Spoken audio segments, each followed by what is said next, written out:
It's great having Randy Bound back here on the program. He's going to be back in action at UFC Fight Night on October 9th, taking on Jared Gooden. Randy, how's it going, man? What's going on, brother? How you doing? Doing well. Good to see you get another fight booked here. We haven't seen you since April. Was this by design, or were you trying to get a fight in between there? No, I was trying to get a fight. Just didn't work out. A couple opponents, poor. Scheduling didn't work for them. So this guy stepped up, so we went with him. That's great. Any opponents you can name? Don't want to get anyone in any trouble, but I just, I have to ask. Got to do my job. Nah.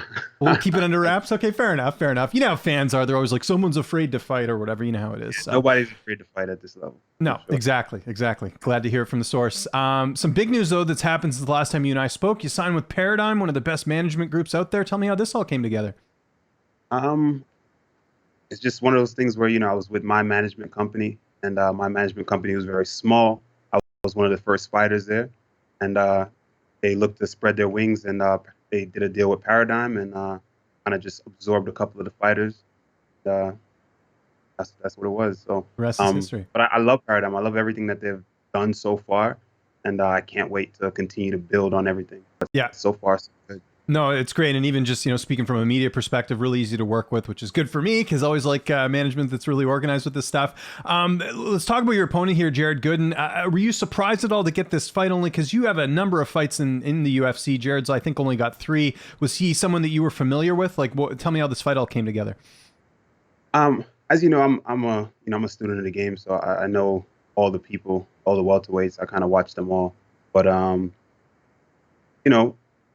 there was people that I was supposed to fight before. There was a couple of guys that I was supposed to fight that we're looking to make matchups with. They weren't able to fight, so UFC already promised me a date. So I think that just needed to fill that date, and I was kind of, asking them like, hey, I want to get back in. And they really have an opponent for me. No one was really ready to fight at that time. So this dude, I guess he wanted to fight, and they just matched us together. You know what I mean? But dangerous dude. Yeah. Dangerous anyway, not looking past him or anything like that. So, yeah. Even though he has only 2 or 3 fights in the UFC, I think that should still be a banger just based off the styles. You mentioned wanting to get in there right away. Any part of you kind of wish maybe I would have waited an extra month and got on that New York card? Did that cross your mind at all? Man, trust me, bro. I wish. It's crazy because it makes sense for me to fight in New York. And I'm like a New Yorker. You know what I mean? I'm a New Yorker, I'm here and I'm in Jamaica. Like that's it. And I'm in Queens, New York, where all the Jamaicans is at. Jamaica Queens at that, right? I'm in like real New York, not Long Island, New York, not upstate New York. I'm in the belly, I'm in the belly of the beast, So yeah, I'm a little surprised that, and the commission is ass, so you know how that goes. Yeah. So maybe that's what it is. But I would love to fight in New York. Yeah, maybe eventually we'll see what happens. Anything different for this training camp? Who are you mainly working with for this one? For this one, same cast and crew. You already know in the beginning, I went to Cali. Went to Cali for a little bit, did some training over there at Kings with those dudes. Now I'm back in New York for the most part. So New York is coming back together again slowly. So got some work at Belmore Kickboxing, my old team, still my same team at Budokan Martial Arts. And a little bit different for the tail end of this camp. I went to Philly and I trained with all those dudes over at Daniel Gracie's camp. Oh, awesome. Okay, so a lot of cross training. How long were you? I know we had talked about Kings MMA before, but had you gone back there after we last spoke, or was this? Or yeah. You just okay? Interesting. How long were you down there for? I went back for an additional 2 to 3 weeks. Nice. Like 2.5 weeks or so, just to put some work in. I got some good work in there with those dudes. Giga and Kelvin and everyone. So that's always valuable. My boy. Shout out to Naaman Gracie, always welcoming me and helping me out. So. Out to him. Got some good work with him as well. And any party you want to move down there? I know the COVID restrictions kind of suck, and also it's a little pricey to live down there. Although you're in New York, anyways, it's kind of expensive, right? Same.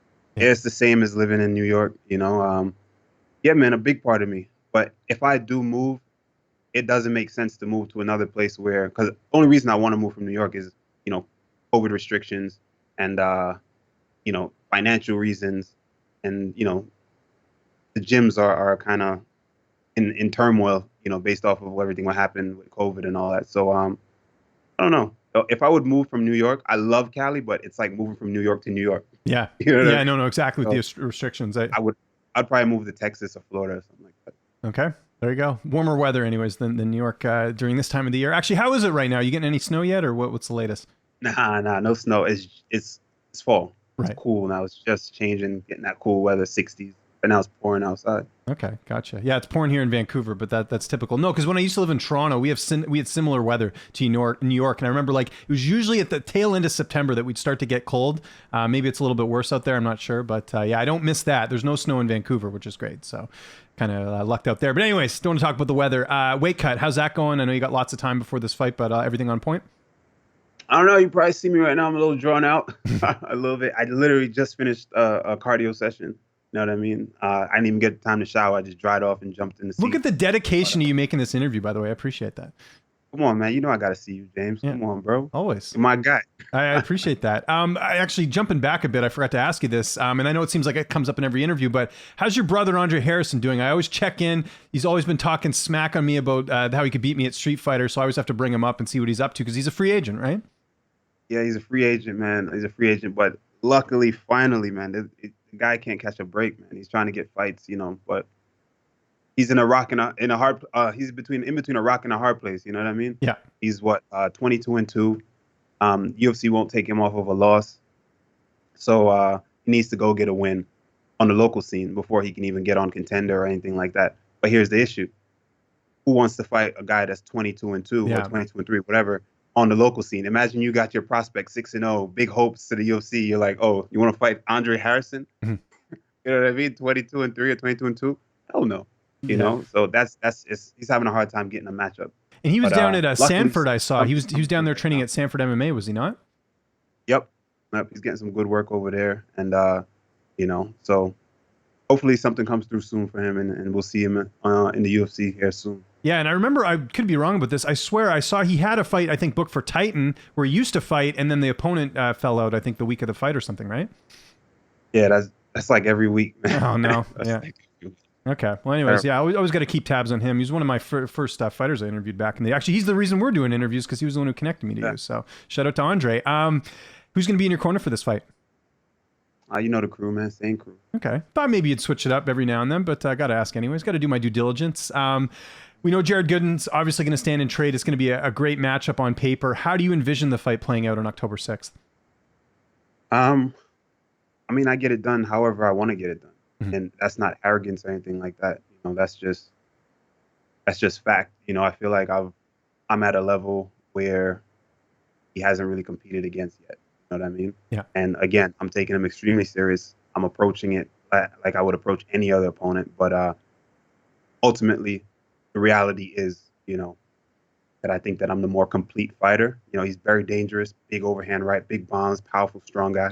But I think I can get it done anywhere because I'm overall more skilled. You mentioned it there, the New York card. I know this sounds crazy and not looking past Jared Gooden, but if you come out of this unscathed, are you just going to stay on standby just in case if something happens? And I haven't looked at the card yet. I don't know if there's any other welterweight fights, but is that something you've thought of, that maybe if someone falls out, you could come in and fight on that New York card?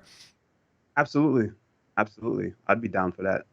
I've actually thought about it, but again, I got a big test in front of me, man.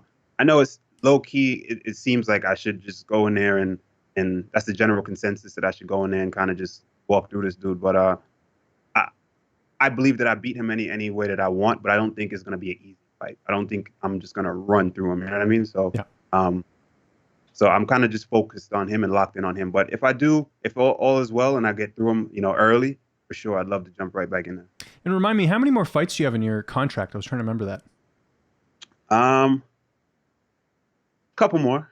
Right. No, I was just like you don't have one or two left. Like you obviously have a few, right? I would think so. Because usually you renegotiate on the last one. Yeah, renegotiate usually before. I've never really fought out my contracts. I never really got to the point. They never really let me get to the end there yet so far. So I think maybe after this we'll revisit what's happening with my contract.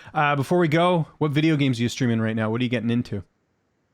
Man, I haven't been streaming any video games like consistently, but right now, me and the Discord fam, we're waiting for a video game called A Day Before. Okay. And it's about 800 of us in Discord, and a good 30 of us plan on getting the game, and we're gonna get that game when it comes out, probably in December.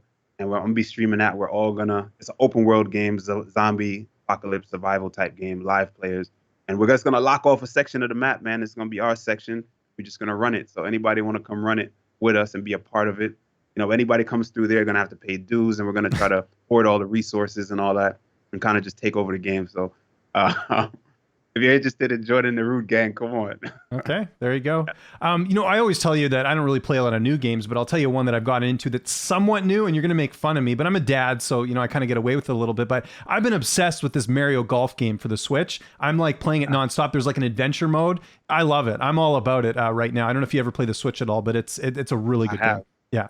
Yo, it's addicting. Those games are addicting, man. Those little fun games like that, they're like those family-friendly fun games are super addicted. Yeah. You know, like when my son, that's the type of games my son plays. He plays Fall Guys and all those other like, you know, virtual reality stuff, and it really is addicting.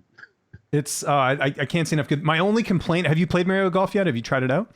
No, but I've seen it. Okay, there's the most annoying thing, and they got to get rid of this in the game. Is like there's this game of speed golf you play where you basically hit the ball and then you got to get to the end before your opponent, and then you have to basically like obviously like hit a good shot, like have to hit under par or whatever, but you have to make it before your other opponent. But the problem is every time you use your sprint button, he makes this obnoxious noise. I'm not even going to do it here because it's just so annoying. But it's like they got to get rid of that because like my wife will come in and she'll be like, "What the heck is that noise?" And I'm like, "It's a stupid thing. I can't turn it off." So I don't know. That's Nintendo. If you're out there, if you're listening, you're probably not. Please get rid of that. It's super annoying. So anyways, probably lost half my audience with that comment. But Randy, thanks so much for doing this, man. UFC Fight Night, October 9th. Anyone you want to thank, any sponsors, any social media, and by all means, your podcast, your Twitch, all that stuff. The floor is yours, sir. I just want to thank everybody, man. I want to thank my team. I want to thank, the UFC. Excuse me. I want to thank Paradigm, all my coaches, everything. As far as my Twitch, I mean, everyone already knows at this point, my Twitch is Touch and Go 170. Come through, come chill with me, man. Oh, I'm on YouTube now officially, right? Awesome. I mean, I've had a YouTube, but it wasn't really active. Officially, I'm vlogging on YouTube. So come to YouTube and just see what it's like, man. Me, just my life. I'm not really doing anything crazy, outrageous, right? But, you want to see me train. We did the crate challenge the other day. Come through. That's Rude Boy Space TV. So that's Rude Boy TV. Cool. Or you could just hit the link in my Twitch or Instagram and go subscribe.